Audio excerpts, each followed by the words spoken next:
Bore da, a croeso cynnes iawn i chi i'n gwasanaeth. Mae gennym ni wythnos reit arferol wrth yma, ond mae ein doniau ni efo y grŵp gwerin Higher Ground yma dydd Iau am chwarter wedi 1. Hefyd, chi'n gweld, mae yna gyhoeddiadau eraill dros y daflen. Da ni yn cael cyfarfod cynulleidfaol ar fai y seithfad am chwarter i 6, a mi fydd hwyrolweddi chwarter wedi 5 y noson honna hefyd. A os ydych chi yn byw yn y ward yma, fedrwch chi fynd i fotio a wedyn dod yma i'r gadeirlan. Hefyd, oedden ni eisiau gadach chi wybod fel cynulleidfaoedd, da ni yn cael hyfforddiant fel tîm staff ar y funud, a fel ddydyn ni wsos dwytha, gathon ni hyfforddiant ar sut i ymatal rhag pethau fatha bwlio a felly, a sut i drin yn gilydd yn well, a hefyd gathon ni hyfforddiant ar y siarter dignity hawliau, a mae hwnnw yn y cefn os da chi eisiau cael golwg arno fo. Ond hefyd, wsos dwytha, gathon ni hyfforddiant ar bolisia am drin a chwynion a chwythu'r chwybans o whistleblowing. Felly, mae hynna'n rhan o ceisio fynd i'r afel efo yr adroddiad, a'r adroddiadau gawson ni flwyddyn yn ôl. Hefyd, os ydych chi eisiau gwneud hysbys yn y daflen yma, mae croeso chi wneud hynny, ond os fedrwch chi yrru fo i Sam erbyn y dydd Merchar, os gwelwch yna, am hanner dydd. A hefyd, da ni wedi gyrru neges allan i bawb sydd gyda ni i'w cyfeiriadau e-bost nhw, ond da chi'n gwybod ynglyn â'r parcio, so ar y funud, mae y barier am fod yn agorad, a da ni ddim yn mynd i ddod â'r barier i lawr, heblaw os oes na wyntoedd cryfion iawn. Felly mae'r barier yma di fyny am y tro, ond be da ni wedi medru drafod efo'r esgobaeth ydy bod pawb sydd ar rôl etholwyr y gadeirlan, neu pawb sy'n gwirfoddoli efo'r gadeirlan yn unrhyw ffordd, os nad ydyn nhw ar y rôl etholwyr, mi fydden nhw yn cael rhif. Felly, os ydych chi ar y rôl etholwyr, eisiau parcio yn y gadeirlan yn ystod yr wsos, a mae fydd ffurflen i lenwi, a wedyn bydden ni'n gyrru'r rhif allan os ydych chi wedi llenwi'r ffurflen yma. Ond mi fydd y man parcio yn hollol yn agorad yn ystod dydd Sul, bydd yn gorad trwy dydd Sul, ac unrhyw adag pan da ni'n cael unrhyw beth yn mynd ymlaen yn y gadeirlan, mi fydd y barier i fyny. Ond os oes na rhyw wasanaeth mawr yma, ella fydda ni roed y barier i lawr er mwyn trin pwy sy'n mynd i fewn o felly. Ond peidiwch o poeni, ar ddydd Sul fydd y barier yn gorad. Os da chi eisiau trafod hyn efo fi, ella gawn ni air ar ôl y gwasanaeth. Felly gawn ni baratoi wan, mae'n Sul y Galwedigaethau heddiw yma, a hefyd Sul pan da ni yn meddwl am Iesu fel y bugail da. Felly, newch chi dreulio enid, os gwelwch yn dda, yn paratoi ar gyfer ein gwasanaeth.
enw'r Tad a'r Mab a'r Ysbryd Glân.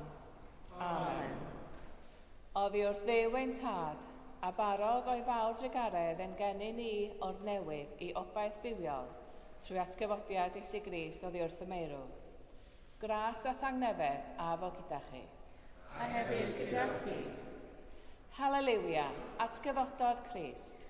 Atgyfododd yn wir. Hallelujah. Duw ein Tad, o'i fawr drigaredd, a barodd ein gennym ni o'r newydd yn blant iddo, drwy atgyfodi Iesu Grist oddi wrth y meirw. Felly, trown y maith oddi wrth dywyllwch a phechod, a rhodio fel plant y goleuni.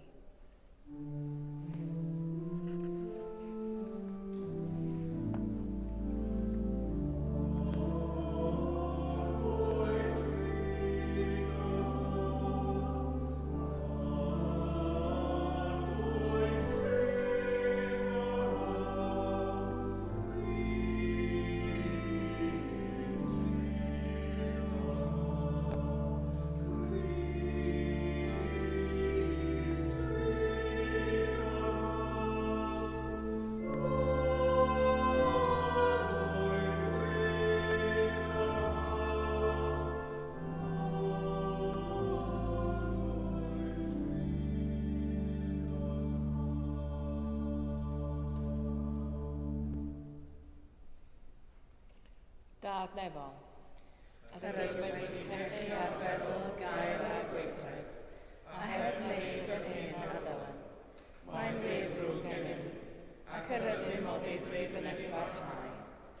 Mwyn dy fab Iesu Grist o ddifarw drosom, mae ddeia i'r cwblaeth heibio, ac arwain ni yn ei ffordd fer, i gerdded fel plant yn goleuni.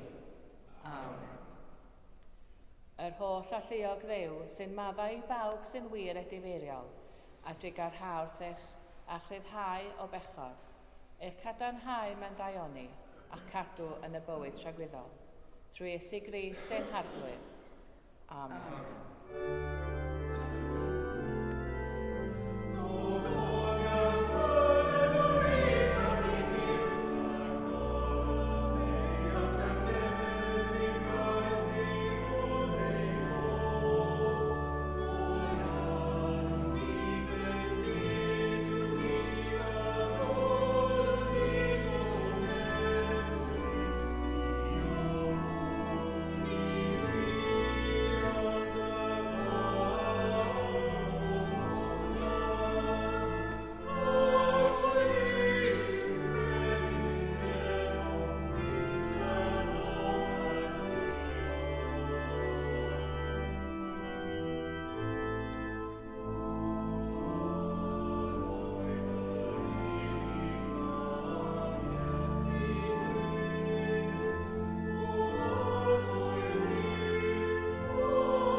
Gweddion, holl alluog Dduw, dy fiab Iesu Grist yw'r atgyfodiad a'r bywyd. Cyfoda ni sy'n ymddiried yn ddoef o farwolaeth pechod i fywyd cyfiawnder, fel y ceisiwn y pethau hynny sydd uchod, lle mae ef yn teyrnasu gyda thi yn undod yr Ysbryd Glân, yn un Duw, yn awr a hyd byth. Amen.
Darlleniad o actau'r apostolion. Yr oeddynt yn dyfalbarhau yn ysgeidiaeth yr apostolion ac yn y gymdeithas, yn y torri bara ac yn y gweddiau. Yr oedd ofn ar bob enaid. Yr oedd rhyfeddodau ac arwyddion lawer yn cael ei gwneud trwy'r apostolion. Yr oedd yr holl gredinwyr ynghyd yn dal popeth yn gyffredin, byddant yn gwerthu eu heiddo a'i meddiannau, a'i rhannu rhwng pawb yn ôl fel y byddai angen pob un. A chan ddyfalbarhau beunydd yn unfryd yn y deml, a thorri barau yn eu tai, yr oeddent yn cydfwyta mewn llawenydd a symledd calon, danfoli Duw, a chael ewyllus da'r holl bobl. Ac roedd yr arglwydd yn ychwanegu beunydd at y gynulleidfa, y rhai oedd yn cael eu hachub. Dyma air yr arglwydd. Diolch a fod i Dduw.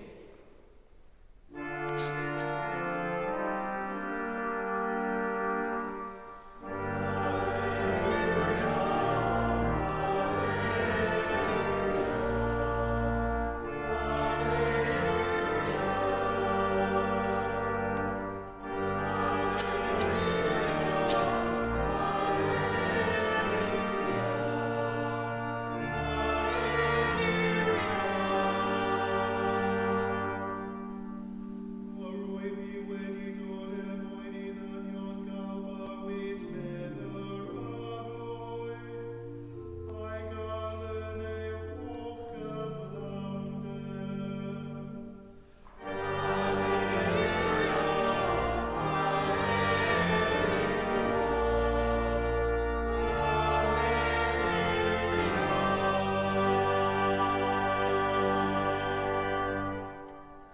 Yr arglwydd a fo gyda chi. A hefyd gyda chi. Gwrandewch Efengil Crist yn ôl Sant Ioan. Gogoniant i ti o arglwydd. Meddai Iesu, yn wir rwy'n dweud wrthych, lleidr ac ysbeiliwr yw'r sawl nad yw'n mynd i mewn trwy drws y gorlan y defaid, ond sy'n dringo i mewn rhywle arall. Yr un sy'n mynd i mewn trwy drws yw bugail y defaid. Y mae ceidwad y drws yn agor i hwn, ac mae'r defaid yn clywed ei lais, ac yntau'n galw ei ddefaid ei hun wrth ei henwau, ac yn ei harwain hwy allan. Pan fydd wedi dod a'i ddefaid ei hun i gyd allan, bydd yn cerdded ar y blaen a'r defaid yn ei ganlyn, oherwydd ei bod yn adnabod ei lais ef. Ni chanlynant neb ddiethyr byth, ond ffoi oddi wrtho, oherwydd nid ydynt yn adnabod llais dieithriaid. Dywedodd Iesu hyn wrthynt ar ddameg, ond nid oeddent wy'n deall ystyr yr hyn yr oedd yn ei lafaru wrthynt. Felly dywedodd Iesu eto, yn wir rwy'n dweud wrthych, mae fi yw drws y defaid. Lladron ac ysbeilwyr oedd pawb a ddaeth o'n blaen ni, ond ni wrandawodd y defaid arnynt hwy. Mae fi yw'r drws.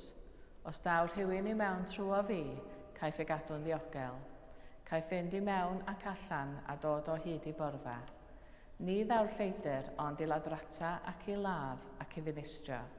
Yr rwy fi wedi dod mwyn i'r bobl gael bywyd a'i gael yn ei holl gyflawnder. Dyma Efengil yr Arglwydd. Moliant i ti o Grist.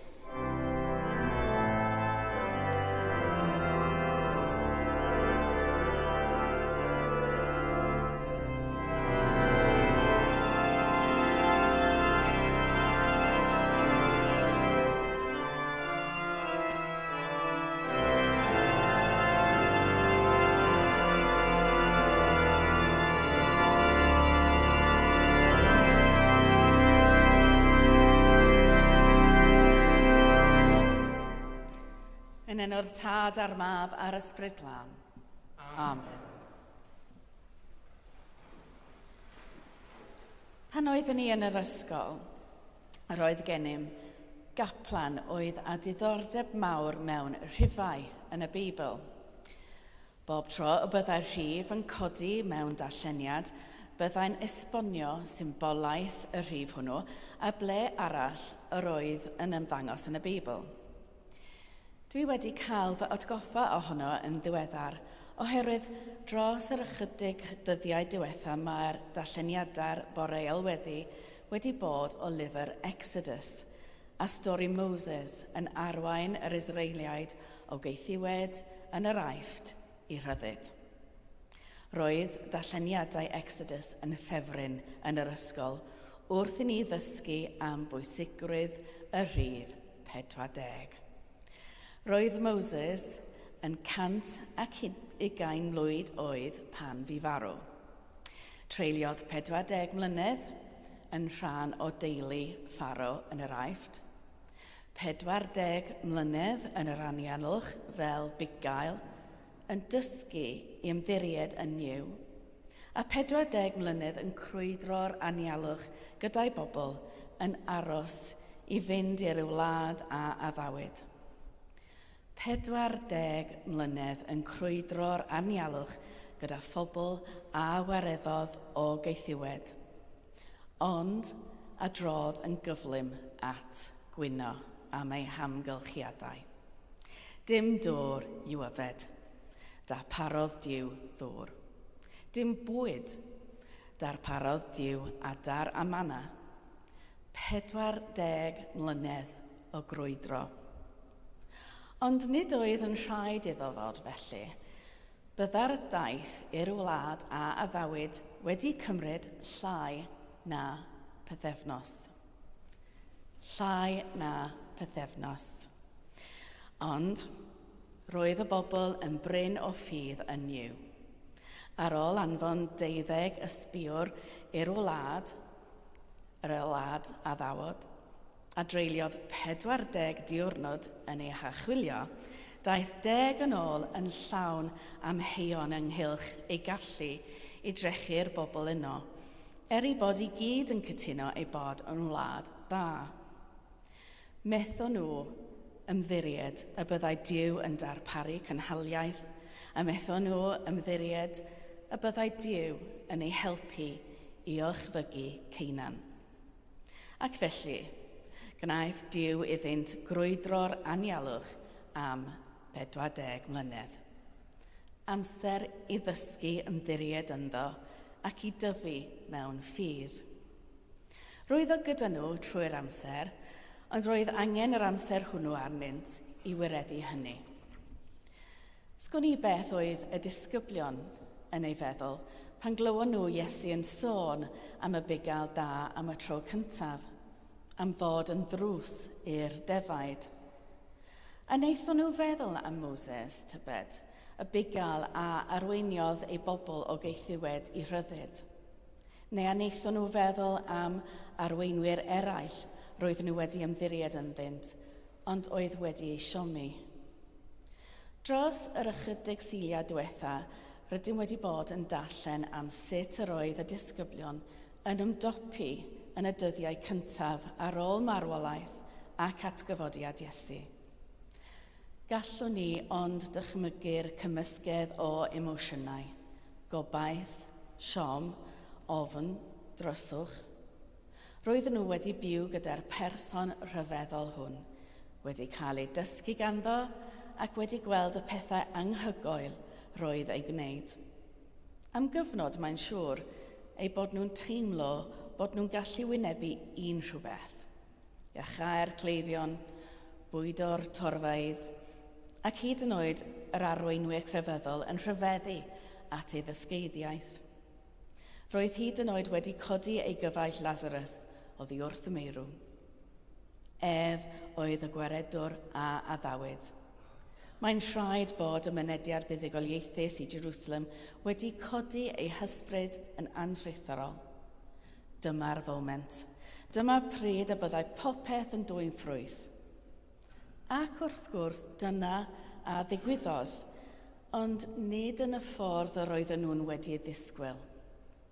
Felly, rhaid bod sioc o groeshoeliad a'r ofn a'r cywilydd o'i hymatebion ei hunan wedi taflu'n llwyr. Ble oedd popeth wedi mynd o'i le. Clywsom hynny yng ngeiriau disgyblion ar y ffordd i Amais yr wythnos diwetha. Ein gobaith ni oedd mae ef oedd yr un yn mynd i brynu Israel i rhyddid, meddyn nhw. Gobaith yr oedden nhw wedi'n meddwl bod nhw wedi colli. Hyd nes iddynt weld Iesu eto wrth y bedd, yn ystafell uchaf, ar y ffordd i Amais, hyd yn oed ar lan y môr yn coginio'r brecwast. Beth yr oedd yn digwydd nawr? Beth ar y ddeiar oedd yn mynd i ddigwydd nesaf? Dwi'n dychmygu'r disgyblion yn eistedd gyda'i gilydd o gwmpas tân neu mewn stafell rhywle yn adrodd ac ail-adrodd ei stori. Beth dywedodd Iesu? Wyt ti'n cofio pan ddywedodd mae ef oedd giat y gorlan, y bugail da? Beth oedd o'n ei olygu? Mae yna adegau yn ein bywydau pan rydyn ni'n edrych yn ôl ac yn meddwl, beth ddigwyddodd yna? A sut ar y ddeiar y cyheiddo ni y fan hyn? Ple mae Duw yn hyn i gyd? Ar hyn o bryd, mae'r byd yn gallu teimlo fel lle sydd allan o rheolaeth. Mae hen sicrwydd wedi diflannu dros nos. Yma yn y Gadeilan, mae'r blynyddoedd diwetha wedi bod yn anodd ac yn llawn ansicrwydd. Mae wedi bod adegau o gwestiynu, o rwystredigaeth, ac efallai adegau pan mae ffydd wedi bod yn gwan neu'n anodd ei chynnal. Pan fydd pethau pwynus neu traumatig yn digwydd, mae'n naturiol ein bod ni'n ailfiwr digwyddiadau'r yr holi ac yn pendroni, ac weithiau gall teimlo fel bod ni'n crwydro mewn anialwch ein stori ein hunan.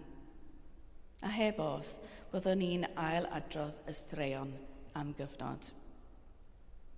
Dwi'n siŵr bod y disgyblion yn gwneud yr un peth, yn ceisio gwneud synwyr o'r hyn oedd wedi digwydd, yn ail adrodd y stori, yn ceisio prosesu'r pethau anhygoel, yn crwydro anialwch ei meddyliau, yn union fel yr Israeliaid, oherwydd mae'n anodd ymddiried pan mae disgwyliadau wedi ei chwalu.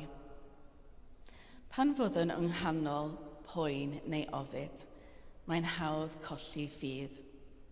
Mae'n hawdd mynd yn swnd mewn anialwch o'n creu ein hunan. Gall fod yn anodd gweld Duw ar waith mewn byd llawn ansicrwydd neu fyd sy'n ymddangos allan o reolaeth. Mae gan y byd lawer o lleidr ac ysbeiliwr sy'n addo gofalu amdanom a chadw'n ddiogel, ond yn rhy aml rydyn ni'n cael ei siomi ganddynt. Felly, mae adnabod Iesu, adnabod llais y bugail dar mor bwysig, mwyn i ni beidio â dilyn y llais anghywir. Cafodd Iesu 40 diwrnod o'r atgyfodiad hyd at yr ysgyniad i dawelu meddwl ei ddisgyblion a dangos i fod ac y byddai bod bob amser gyda nhw. Cafodd 40 diwrnod i'w harwain nhw allan o'i stori anialwch eu hunan ac i mewn i stori newydd, stori o obaith.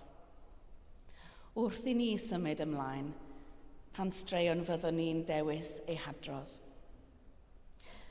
A fyddwn ni'n aros yn y straeon anialwch, neu a fyddwn ni'n clywed llais y bugail da yn ein harwain tuag at gobaith a addewid. Dwi'n gobeithio byddwn ni'n cofio ac yn adrodd y straeon hynny lle cafodd cariad ei roi ar waith. Y straeon lle dangoswyd gofal dros eraill, lle dangoswyd gofal yn y byd, lle cafodd cymod ei geisio a'i dderbyn, a lle byddwn ni'n cofio'r gwersi rydyn ni wedi dysgu ar hyd y ffordd.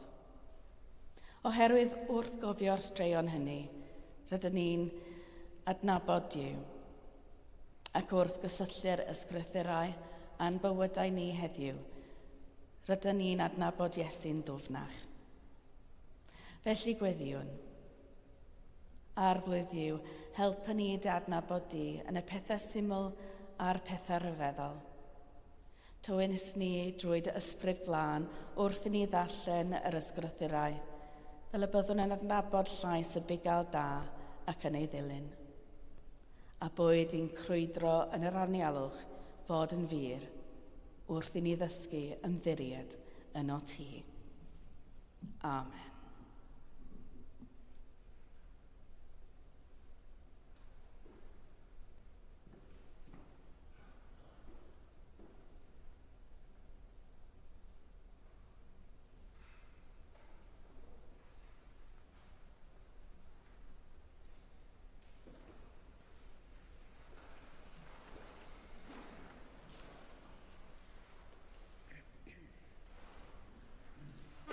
Gan i gyd adrodd credo'r bedydd. Yr wyf yn credu ac yn ymddiried yn yw dal, ffynhonnell o bod a bywyd. Yr un yr ydym yn bod er ei mwyn. Yr wyf yn credu ac yn ymddiried yn yw fab, ac yn meddwl ei natur yn ôl ni, a bu farw drosom ac at gyfodol. Yr wyf yn credu ac yn ymddiried yn yw ysbryd glân, sy'n rhoi bywyd i bobl fyw, ac yn amlygu Crist yn y byd. Dyma'r ffydd yr eglwys, dyma ein ffydd ni, yr ydym yn credu ac yn ymddiried yn un Duw, Tad, Mab ac Ysbryd Glân. Amen. Ar y dydd hwn, pan weithredoedd yr eglwys, gorfaleddwn a llawenhawn, a gweddiwn dros yr eglwys a'r byd, y bydd llawenydd yr arglwydd atgyfodedig yn llanw bywydau'r bobloedd i gyd.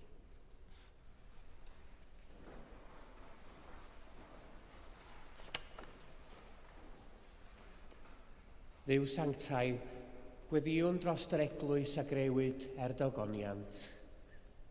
Ar Sul y Bugail da, gweddiwn dros fugeiliaid ein eglwys. Gweddiwn dros Cherry ein archesgob, dros Manon ein deon, a thros bawb sy'n rhoi ei gwaith, ei hamser a'i cariad i ddyfnhau a cyfoethogi'n meddyliau a'n bywydau yn y lle arbennig hwn. Cofiwn am fywyd y disgyblion a'r credinwyr cyntaf.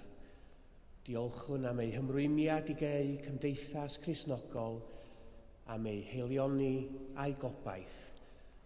A diolchwn am y gras a'r hapusrwydd a gawn wrth ddilyn ei esiampl yn arwydd clir o'th gariad.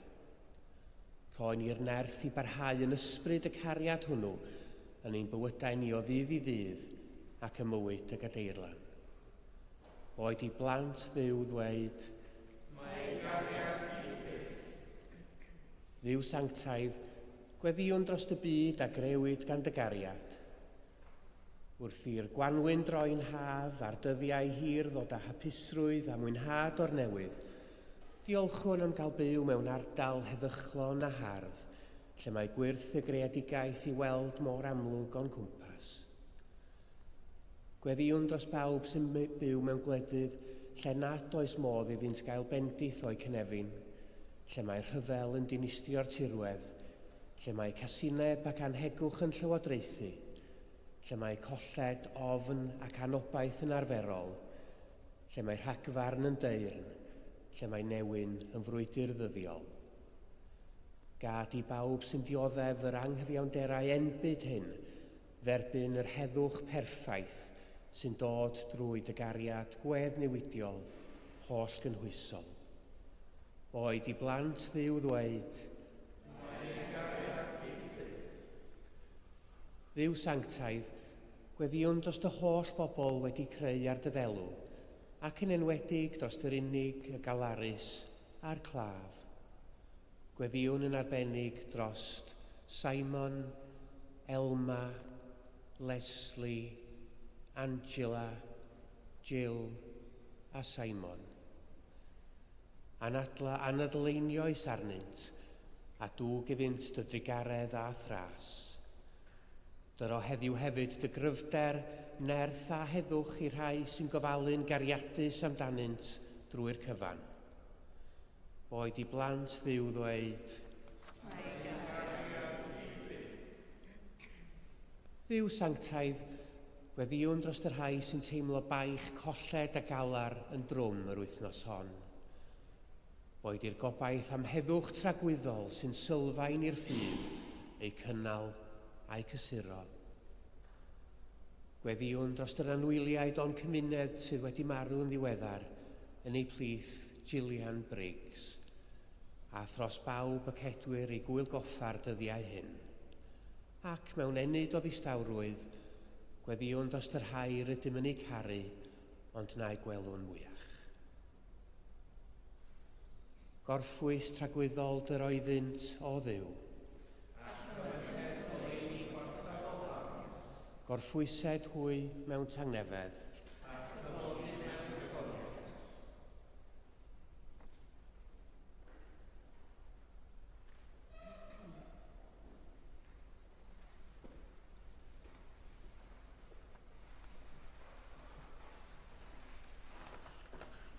Mae dy gariad hyd byth o Dduw, a llawen hawn ar y dydd hwn pan weithredais di. Boed yn gweddiau ddwyn y llawenydd sy'n llanw ein calonau ni i fywydau pawb y bu am yn gweddio trostynt, trwy Iesu Grist ein harglwydd. Amen. Gogoniant yn y gorchaf i Dduw, ac ar y ddeiar tangnefedd i bawb y mae'n ymhyfrydu ynddynt. Tangnefedd yr arglwydd a fo bob amser gyda chi. A hefyd gyda chi. Gadewch i ni gynnig arwydd o dangnefedd.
Bendigedig wyt ti, arglwydd Dduw yr holl gredigaeth.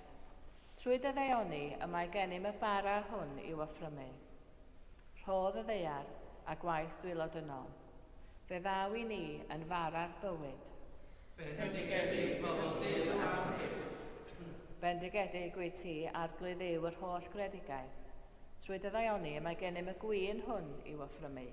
Ffrwyth y wynwydden y gwaith dwylod yno. Fe ddaw i ni yn ddiod ysbrydol. Bendigedig pobl Duw am hyff. Yr arglwydd afo gyda chi. A hefyd gyda fi. Dyrchefwch eich calonnau. Yr ydym yn edrychau at yr arglwydd. Diolchwn i'r arglwydd ein Duw. Iawn i'w rhoi diolch a'n clod. Iawn yn wir, ein dyletswydd a'n llawenydd bob amser ac ym mhob lle i'w diolch i ti. Dad sanctaidd, holl alluog a beth ddiwiol Dduw, trwy Iesu Grist ein harglwydd. Oherwydd yn y dyddiau Pasg hyn, molwn di a chalonnau llawen mewn diolchgarwch am dy weithiau chibol. Am i ti yn irgeledd Pasg dy fab, ddwyn goleini eich blant drwy'r gobaith am fywyd tragwyddol. Drwy'r un perffaith a digonol aberth a phrymwyd ar y groes, fe'n hadferodd ni wir a gwragedd i'w lun ei hun, ac agorodd borth y nefoedd fel y caem a dennill y gobaith am ogoniant. Felly, gyda llir angylion a holl gwmpeini'r nef, cyhoeddwn ogoniant dy enw ac ymuno â hwy yn ei hemyn di-derfyn o fawl.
Pob moliant a diolch i ti, y gwir a'r bywiol Dduw, creo'r pob peth, rhoddwr bywyd.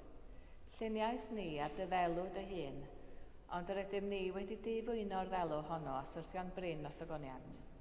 Rhoddwn diolch i ti am anfon dy fab i rannu ein bywyd ni, fe'i hildiais di farwolaeth fel y caer byd ei achub, a'i atgyfodi oddi wrth y meirw fel y boi ni fyw yn ddywedd ac yntau yn omninau. Sancteiddia a thysbryd y bara hwn a'r gwyn hwn, dy roddion i ni, fel y bont i ni yn gorff a gwaed ein hiachawdwr Iesu Grist. Y nos y brydychwyd ef, cymerodd fara, ac wedi rhoi diolch, fe torodd a roi i'w ddisgyblion gan dweud, cymerwch, bwytewch, hwn yw fy nghorff a roddir drosoch chi. Gwnewch hyn, cof, amdanaf. Yr un modd ar ôl swper, cymerodd y cwpan. Ac wedi rhoi diolch, fe rhoddodd iddynt gan ddweud, yfwch o hwn bawb, oherwydd hwn yw fy ngwaed o'r cyfamod newydd, a dywelldir drosoch a thros lawer, maddeuant pechodau. Gwnewch hyn bob tro yr yfwch ef, cof, amdanaf. Cyhoeddwn ddirgeledd y ffydd. Bu farw Crist, atgyfodol Crist, daw Crist mewn gygoniant. Fel y gyrchmynodd ef i ni o dad, yr ydym yn cofio Iesu Grist y fab, gan gyhoeddi ei farwolaeth fuddugolaethus a chan ymlawenhau neu atgyfodiad, a disgwyl iddo ddod mewn gogoniant, deiwn ar bara hwn a'r cwpan hwn i ti. Derbyn ein haberth o ddiolch am oliant. adfer ac adfywiad o holl bobl. Adnewydda ni a phawb y gwyddion trostins a thras a thfendith nefol. A derbyn ni yn y diwedd gyda'r holl saint i'r llawenydd di-derbyn hwnnw a ddawyd i ni gan dy fab ein hargwydd Iesu Grist. Trwy ddo ef, gydag ef ynddo ef, yn undod yr ysbryd glân, eiddo ti dad holl alluog yw pob anrhydedd o gogoniant, yn oes oesoedd. Amen.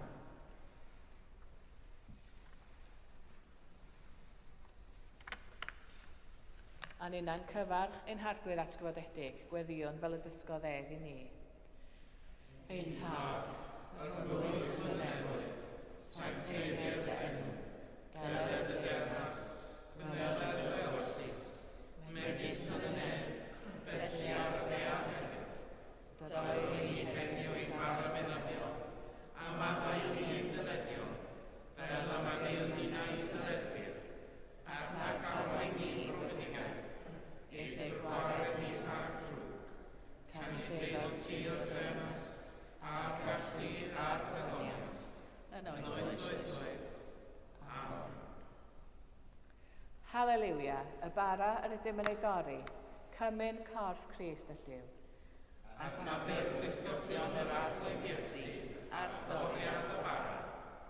Halleluia, un corff ydym, oherwydd a ni'n llawer, yr ydym yn oll yn rhannu'r un bara. Boed i ni dy adnabod arglwydd Iesu, a'r doriad y bara.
Halleluia, Crist ein Pasg a berthwyd drosom ni.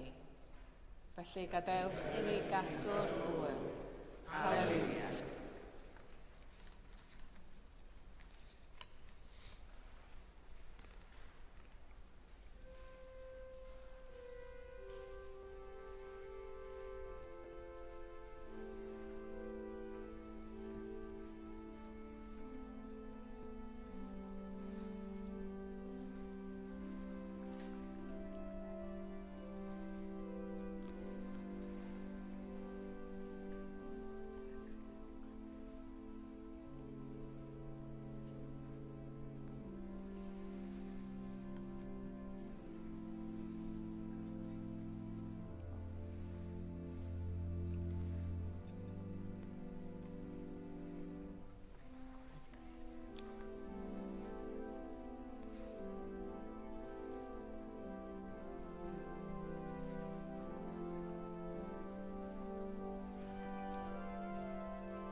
Diolchwch i'r arglwydd oherwydd grasto ni wef. Ei gariad sy'n rhagwyr.